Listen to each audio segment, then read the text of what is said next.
Welcome to the Idaho Main Street Podcast, where we talk about the issues that matter to you.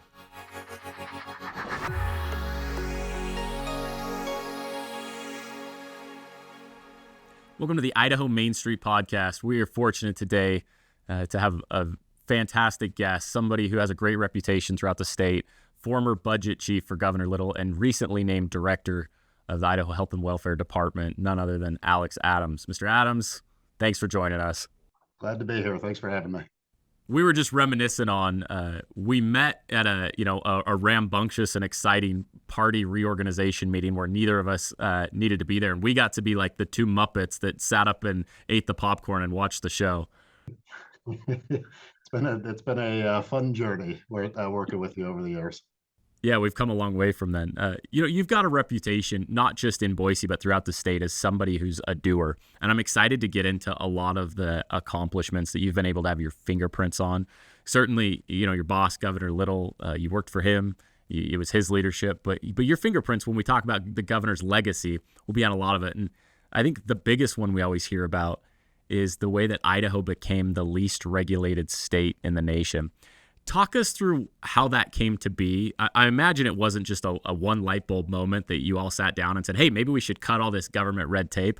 But give us some insight to how we got to that point. Yeah, I mean, it's talking about journeys. I mean, that also has been quite the journey and something that evolved over time. So, I mean, kind of my background prior to becoming the budget director for the governor, I used to just be a simple pharmacist. Dad, grandpa, great grandpa were all pharmacists. So I pursued the pharmacy profession. And, pharmacy is one of the most regulated professions at the state level. So I always say, all you have to do is read your 100 or so pages of pharmacy law, and suddenly you'll have libertarian tendencies because, many of them don't make sense. In a lot of states, they get as granular as detailing how many square feet you have to have per employee and things like that. So my first job in state government was running the board of pharmacy, and we took our law book from 100 pages of regulations down to about 25. And in so doing, demonstrated that if you cut regulations, if you get government out of the way, good jobs follow, and there's no, you can do so without having any public safety issues. So we got rid of, 75% of our regulations at the board of pharmacy. And then we started to see Amazon moved some of their central operations to the state. CVS moved some of their central operations to the state.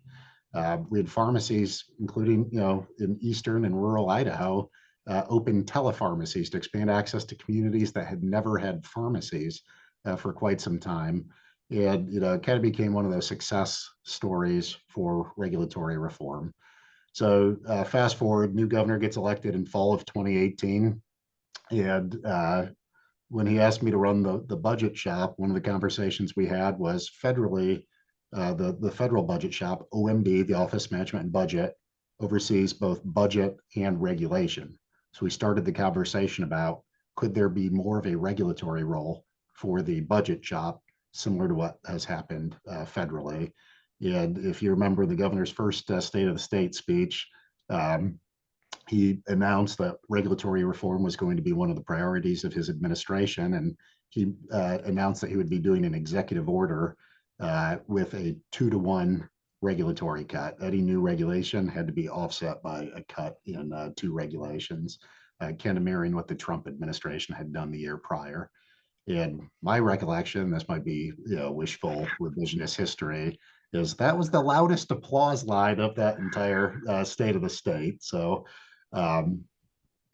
probably a self-serving recollection, but it was one of the first things he did. It was one of his first executive orders that he signed upon taking his governorship.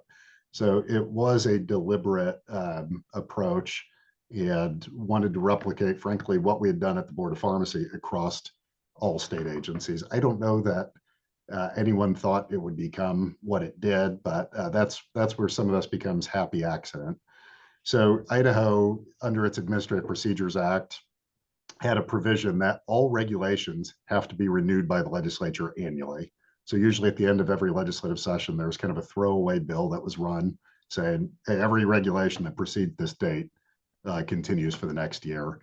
And for one reason or another, in 2019, the legislature did not pass that going home bill. So every regulation sunset on June 30th of 2019. So that kind of took the governor's preconceived notion about regulatory reform and the executive order that he issued and frankly put it on steroids. And it flipped the script in a way that was really healthy. Rather than having to look at regulations and find those that we thought didn't make sense and then go through a process to get them off the books, every regulation was going to die by default. And then agencies had to expend effort justifying what they wanted to keep. Flipping that burden of proof was an absolute game changer. No longer did energy and effort have to be expended deciding what to cut. Now energy and effort had to be expended deciding what to keep.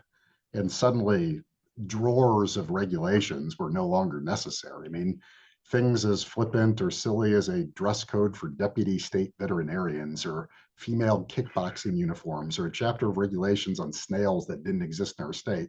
Suddenly we didn't need those. And governor said, this is a healthy process. Let's flip that script permanently. And he set up, an orderly process through a new executive order called zero-based regulation. And here we are. Yeah, here we are. And the idea of flipping that burden of proof, I think, is fascinating for those of us that weren't in the room where it happened. But if it were easy, I think governors in past would have done it. I think maybe you might have simplified it a little bit. How difficult actually was it to be able to sift out these are necessary regulations we need to hold on to, and then these ones we might be able to let slip? Everybody's definition of necessity differs slightly. So, I think what the governor did really well is he set up different accountability mechanisms. So within each agency, he made each agency designate a rules review officer because there's a lot of agencies, my current one included, that has many different divisions. You've got a division of public health, a division of Medicaid, a division of public or behavioral health and child welfare. And you want a singular person who has responsibility across all of those to kind of be that neutral checkpoint on what really is necessary versus what is not. I would say the first year was probably the easiest because, agencies in Idaho have been issuing regulations since, 50s, 60s. And there had been a lot that just accumulated over time and clearly were not necessary, but nobody took the time and energy to take them off the books. So there's a say that I've adapted for regulations. It's regulations rise like rockets, but fall like feathers. It's a lot easier to add them than it is to take them off. Because of that, some of the silly ones I mentioned earlier, we had, a lottery game show that was envisioned in the 80s, but never aired. Just a lot of things like that. All of those came off the books on June 30th, 2019. So that first cut was the deepest to borrow a song title. I think governor got rid of 1,800 pages of regulations that first year. Now, again, most of those were silly. Most of those were unnecessary. So you could debate how much incrementally freer was Idaho by getting those off of the books. What I think it did is it got the fluff away and put a brighter spotlight on what remained.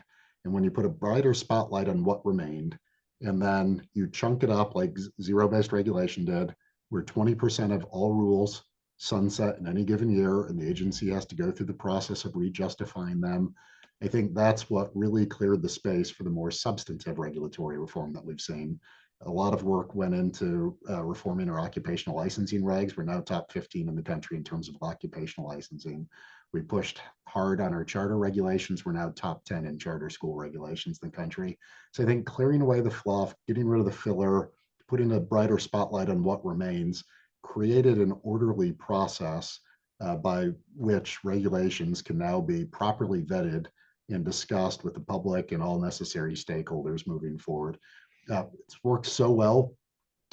I've got this chart where, again, it shows about, from 96 to 2018, average was about 100 pages of regulations being added statewide.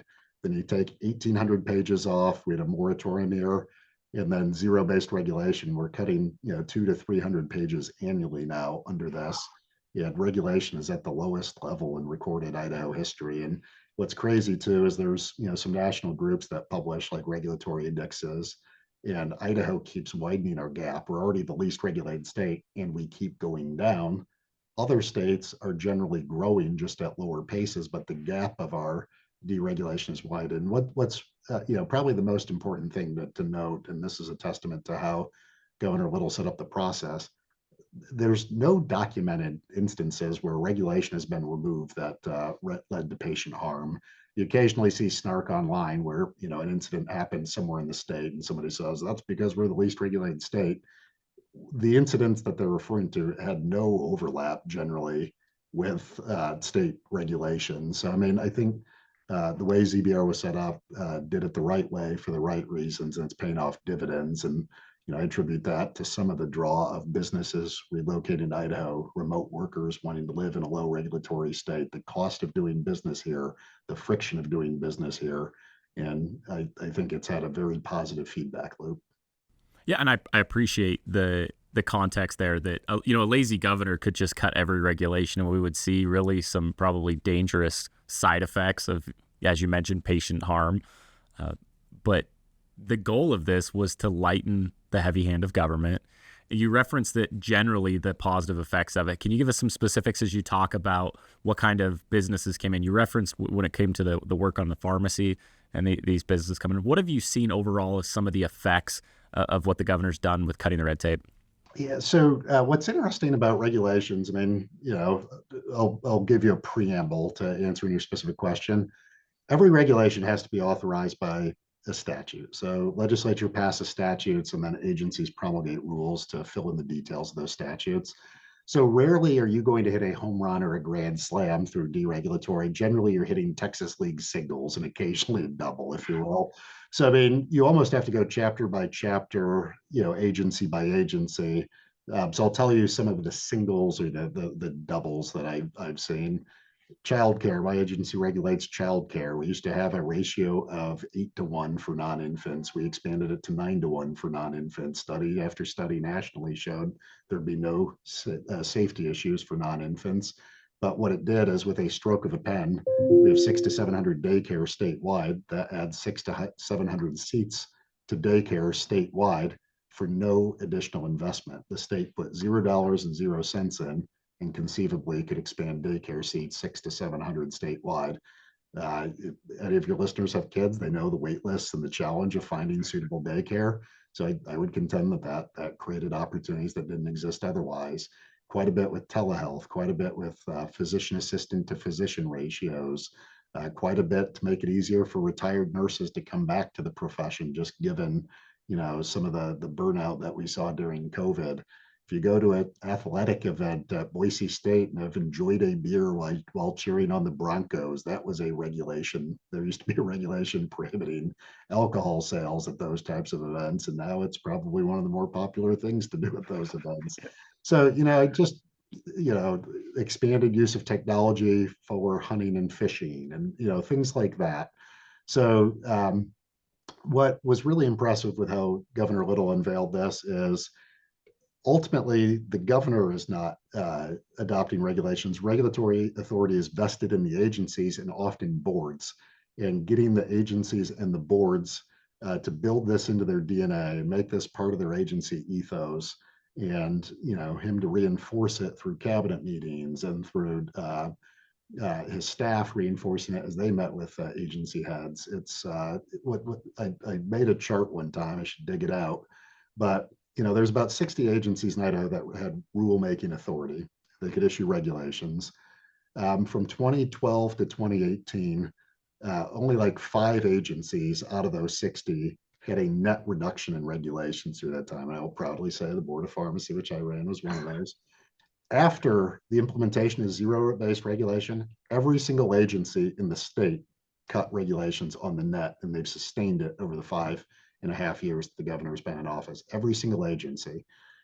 So there's not one that has added regulations since this governor's been in office. And in fact, the average statewide is about a 30 to 33% cut. It varies. Some agencies get 100% of their regulations. I was one of those agencies at DFM. And then when I ran the Charter Commission, we get 100%. There's other agencies, I think the low's like 18 to 20%. And you look at those agencies like, oh yeah, that makes sense. 18% cut at the Board of Sex Offender Management. Yeah, that makes sense. We don't want to cut a lot of regulations there. A 20% cut at the Department of Environmental Quality. That makes sense. They do some pretty important things with air and water quality, and we don't want to cede our authority back to the EPA in their ham-handed ways.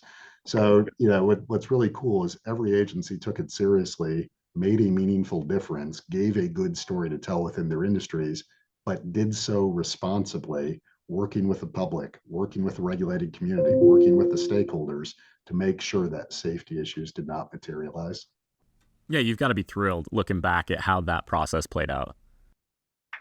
I source, some of the stuff behind me is, the big pair of scissors demonstrating our cuts. So, but the coolest thing is if you talk to any of these agencies or you talk to the governor, I mean, a lot of the philosophy is, and we're still just getting started. We've got 2 more years left of zero-based regulation. Then the legislature ensconced it in law to make it a permanent process moving forward. So I think you'll see that trend line continue to chip downward. Love it. Yeah, and our small business owners listening will be excited by that. I guess. Now, I just recently learned, Alex, where the term red tape comes from. Are you familiar with it? Didn't they used to bind government documents in red tape? It's exactly it. Yeah, and so the term is to get to the heart of the government problem and get the bureaucracy out of the way. Is you cut the red tape to get into the documents. It's a fun fact for the day. Now then, you not only were involved in a lot of deregulation, and you've communicated very well the byproduct of that for the average Idahoan, but you're involved in a significant number of legislative priorities and issues, and we don't have the time to get into a lot of them. But needless to say, a large part of your job working for the governor was dealing with the legislature, particularly JFAC. Anything that had anything to do with funding, you kind of needed to lend your voice to. You were, in the metaphorical room where it happens. You were cutting deals and trading horses, and you were involved in a lot of really big things that weren't necessarily that couldn't have happened unless you made them happen. Talk us through the philosophy of what it's like working across an ideological spectrum in the legislature with very different personalities, knowing that you needed for the governor to be able to cut deals and get the ball across the finish line. Yeah, I mean, I would say I had an easy job because my boss, Governor Little, was a budget guy by heart. I mean, he would always talk about he interned for JFAC, or Joint Finance and Appropriations Committee, in the 1970s. And he would talk about how we had to calculate budget documents and fund shifts and all those things by hand back then. So he knew the budget in and out, perhaps better than anyone in the state, which made it a lot easier for me to do my job. We would know coming into a session what his priorities would be. And he also knew, like, the governor also had been in and around the legislature for years. He interned for it in the 70s. His dad served in the body. He served in the body. He presided over the Senate as lieutenant governor. He knew that the way to get things done was to work together and not presume to have all of the answers. So we would generally come into the session with a concept. Like this last session, governor wanted to make a big investment in school facilities. He announced over $1 billion in funding for school facilities, and we didn't come in with a bill pre-drafted. If we would have had our own school facilities bill and say, this is the bill and only this is the bill, we would not have been successful. What the governor did really well is he would outline general concepts of things that were important for the state, and they were generally in tune with what the electorate wanted, and therefore the legislature was interested in. And he would also limit how many asks we had in any given session, because he knows you can only do a couple big things in any legislative session. So he would outline big concepts and the dollar amounts and fit those within a structurally balanced budget where we wouldn't be taking on debt, we wouldn't be making short-term moves, and then gave his staff the latitude to work with the legislature, but then would involve himself in a very hands-on manner, working with legislators, working on statutory language and things like that. So I would say my job was made easy by my boss, and I was fortunate to have somebody who was that ingrained in the budget process. What's something about the working with the legislature that most of our listeners probably wouldn't understand? How committed they are. I mean, I think there's a tendency for some of the oddities to attract headlines. I mean, if you think of some of the headlines this last session, I mean, how many things did you read about cannibalism and whatnot? But if you're in the legislative arena, if you're going to legislative hearings daily, you're going to find a lot of committed folks who are public servants at heart, who are there to do the right things for the right reasons. And too much of the reporting is on the horse race aspect of it or the oddities aspect of it, and not enough about the day-to-day stuff. I mean, there were so many good bills that passed in recent years that, frankly, never got the coverage they deserved. I remember tax credits for childcare and things like that people probably don't know really happen, but there's a lot of solution-oriented problem solvers, and we were fortunate to work with many of them to get some good things done for the people of Idaho. Yeah, that's I love that message. We talk a lot on the podcast of the damages of only covering like the salacious, the loud, because that draws eyes and attention, and that's what. But sometimes the boring stuff is the most important stuff, and you kind of lend it there. So love hearing that. Let's talk about the new gig. You got named as the director of the Department of Health and Welfare. For those that don't know, this is a very large operation you're running over there, over 3,000 employees, a budget of over $5.5 billion. Is that right? Yeah, exactly right. So, talk to us how you felt when you first, I assume the governor approached you on it. Yeah, I mean, my background was healthcare. As I said, I started my career as a pharmacist. So in many ways, this is back to the future for me. Um, I saw an opportunity here. I don't think any department in the state, well, there's no department as big in terms of size or budget, but it's also an agency that touches so many lives, often at their most vulnerable time of need. We run child welfare, we run Medicaid, we run food stamps, we run um, programs to help people with car repair and other things that you just wouldn't expect through a department of health and welfare. And these programs need to work. They need to work well. And I thought I might be uniquely positioned to make a difference, just given kind of my background experience in state government, getting things done, as well as kind of the healthcare interest and passion. Well, you didn't waste much time. I mean, it was day one. You got to work. You lived up to the reputation as a doer.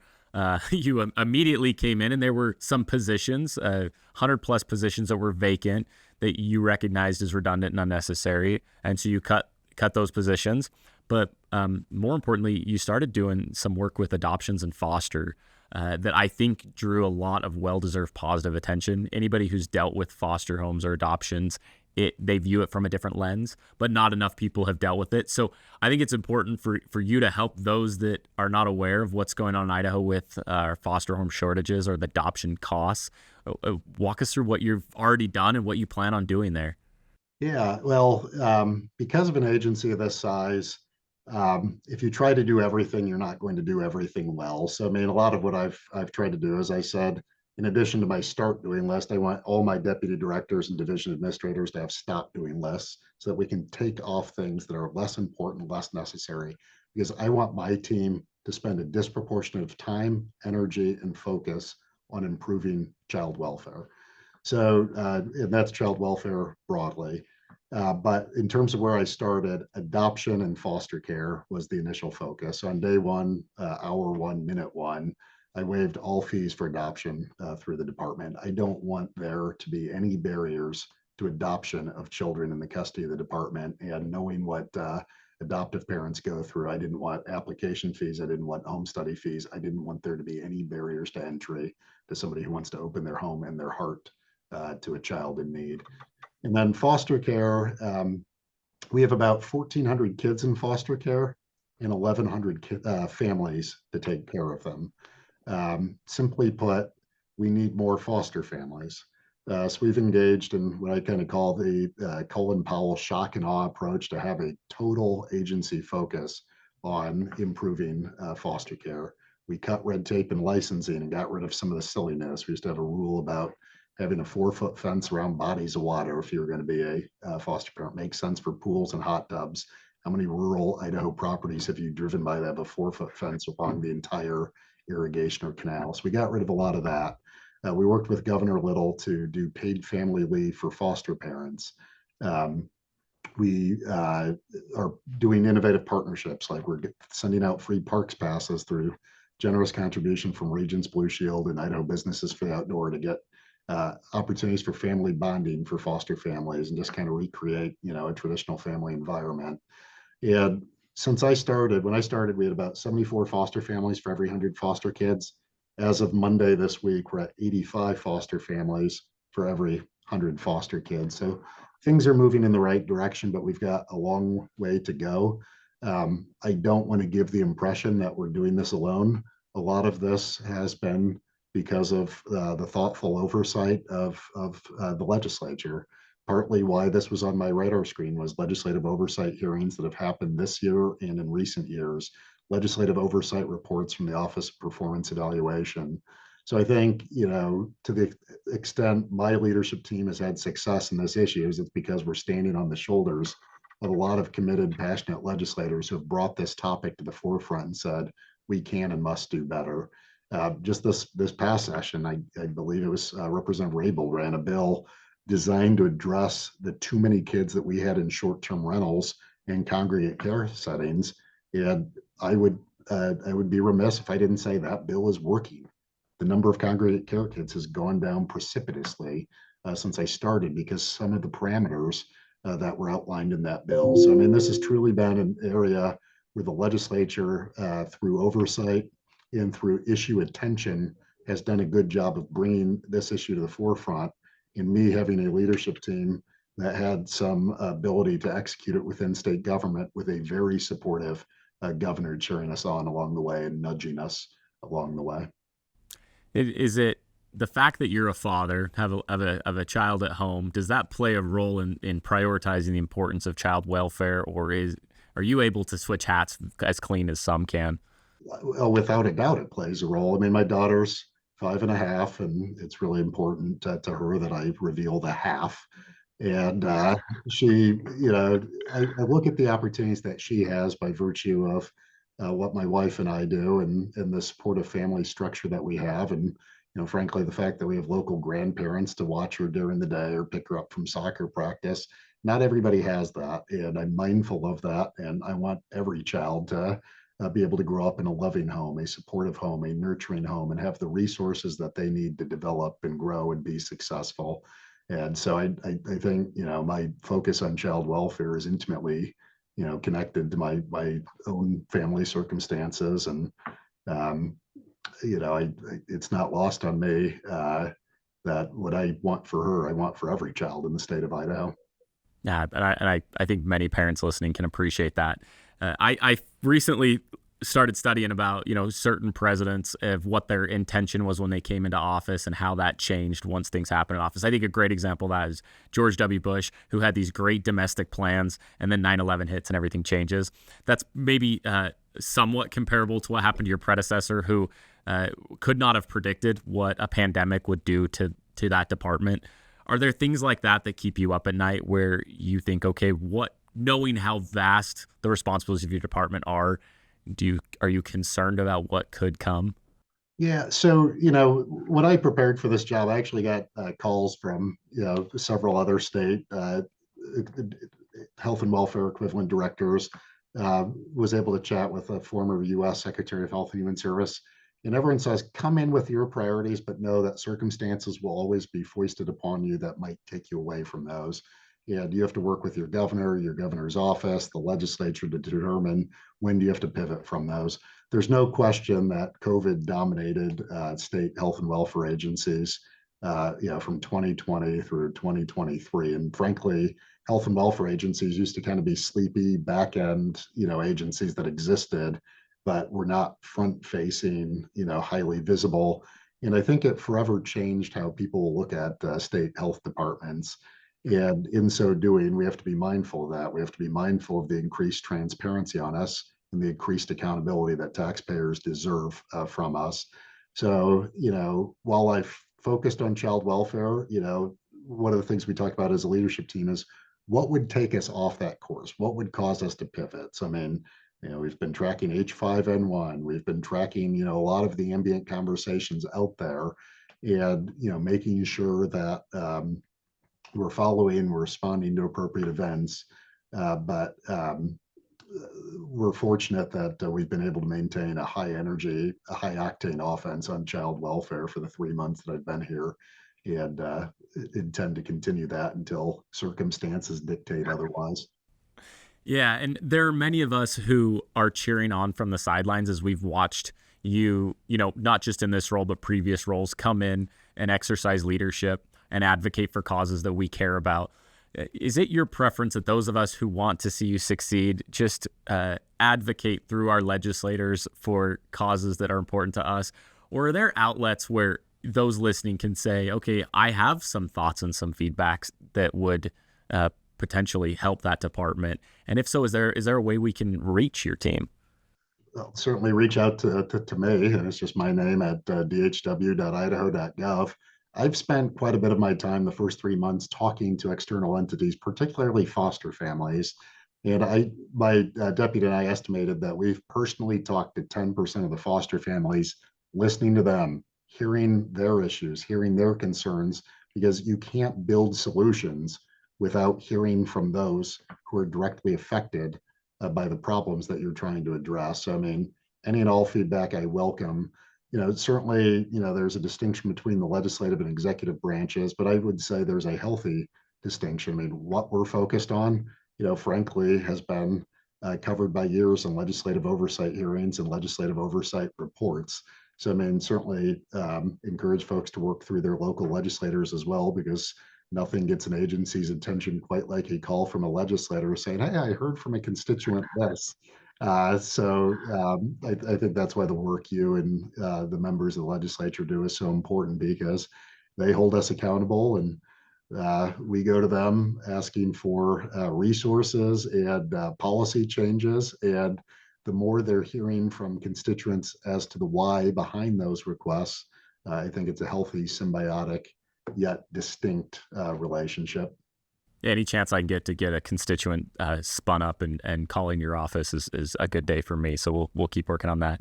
Now, Alex, one of the traditions we have on the podcast is when we have a time to do it, we love to ask our guests about a book that they've read in their life that they would recommend to everybody. And of course, we always have to put them on the spot to do so. So putting you on the spot, is there a book that you could recommend that any of our listeners should read in their lifetime? Well, my wife will joke, 'cause I have piles and piles of books. I have more books now than I have bookshelves, and something about reading physical hard copies is still so important to me. I haven't been able to switch. So, I mean, I'll give you a couple just because of how many books I have.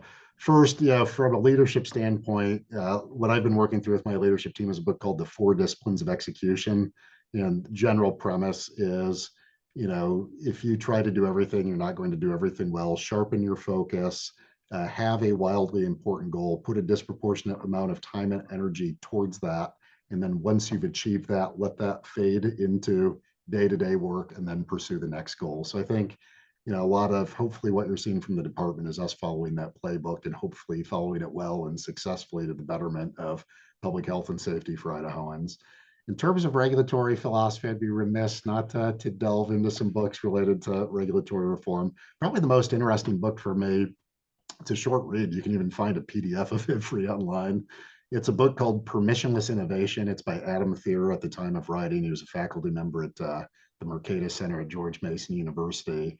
And it talked about different philosophies of regulation and how do you regulate in a fast-paced, technologically changing environment.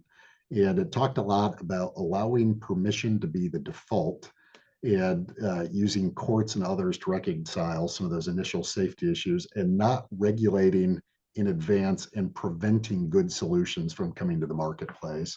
And I think it transformed a lot about how I viewed the role of a regulator and what the role of permission versus prohibition is. And it's really written with technology regulation in mind, but I've been able to apply it to a lot of fields, including some of what I currently oversee. So those are the two books I'd recommend, and I will immediately after hanging up kick myself for not revealing 5 other books. But um, I'm really hoping that those are not the books that you read bedtime for your daughter, and maybe that does help her fall asleep. But that might not be the ideal nightly bedtime story. Early on, when she was really little, you know, we would just read anything to her because I mean, you're trying to form vocabulary, just words. And I remember my wife took a picture of me reading a book to her that was literally called "How to Regulate." So, as I said, she's 5.5, but she's currently cutting regulations at a third grade level. So I'm very proud of her. I love that. Hey, I just finished The Anxious Generation. Have you got your hands on that one yet? I have not. I recommend it. It'll scare you. It's social media, it's technology in the hands of this generation. So with a daughter that's cutting regulations, she might find it interesting. So you'll have to pass it on to her. I'll check it out. Alex, we know how busy you are. We know how much you're working on. Not only do we appreciate your time, we appreciate everything that you have accomplished in your previous role with Governor Little and what you're doing now to help Idaho families. So we hope to have you back on as a lot of these priorities that you're focused on come to fruition. But until then, we hope you know how much we appreciate your time. Thanks so much. Appreciate what you guys do. Thanks, Alex. Till next time.